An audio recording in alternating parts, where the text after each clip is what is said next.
Welcome back to The Ambassadors. I'm thrilled to dive into today's topic with you. Let's get right into it. Welcome to The Explainer.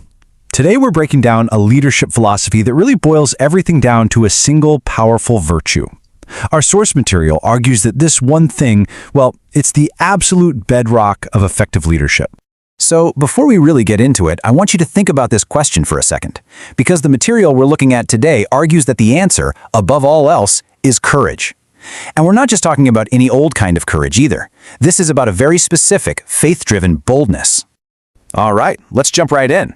We're going to start with the foundational principle that this whole idea is built on.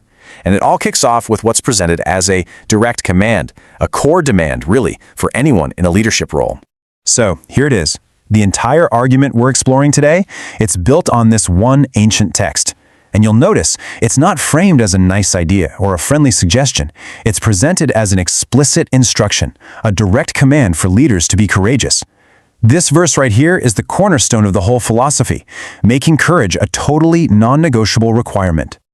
Okay, so what does this specific kind of courage actually look like in practice? And why is it considered so essential in this philosophy? Let's really break down what it means and why it matters so much. And this is where things get really interesting, because look at the distinction being made here. The source defines this kind of courage not as being fearless. I mean, it's not about not feeling fear at all. Instead, it's about making a conscious decision to act faithfully despite feeling that fear. It's an active choice, right? It's that deliberate step forward when every instinct might be screaming at you to just stay put. And here's why that's so important. This slide really lays out the kind of high-stakes situations where this courage is absolutely essential. The argument is that leaders are constantly facing these moments. Think about it. You could be a founder trying to shake up an entire industry, a CEO dealing with a tough board, or a manager just trying to lead your team through uncertain times. In every single one of those scenarios, the source says that courage is the key ingredient that makes action possible.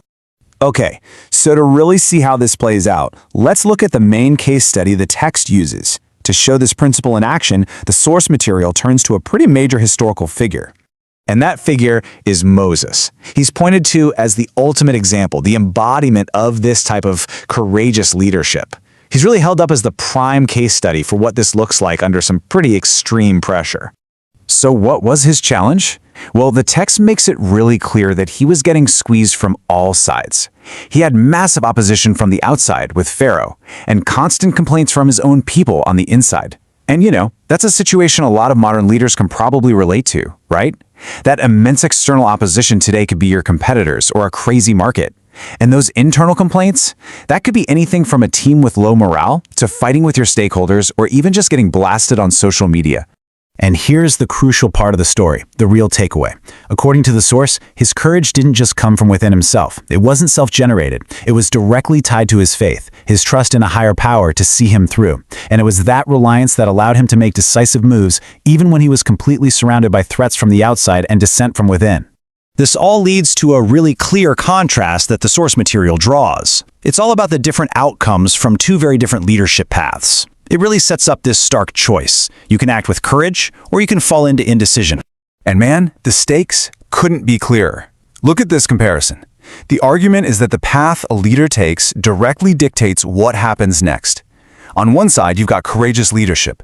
That inspires confidence, it strengthens the team, and it keeps the mission moving. But on the other side, a lack of courage. What does that do? It just breeds indecision. And that indecision spirals into stagnation, discouragement, and at the end of the day, the mission just fails. So where does this leave us? Well, this brings us to the practical so what of this whole philosophy. The source doesn't just present this as a cool idea to think about. It's framed as a direct challenge for you to actually put it into practice in your own life. And the takeaway is broken down into this really clear three-step process. First, you've got to do a little personal audit. Right? Figure out where fear has been pulling the strings in your own leadership. Second, it's a mindset shift. You have to consciously declare, okay, from now on, I'm going to act with courage. And then step 3 is all about action. You take that internal decision and you turn it into real, tangible, bold steps forward.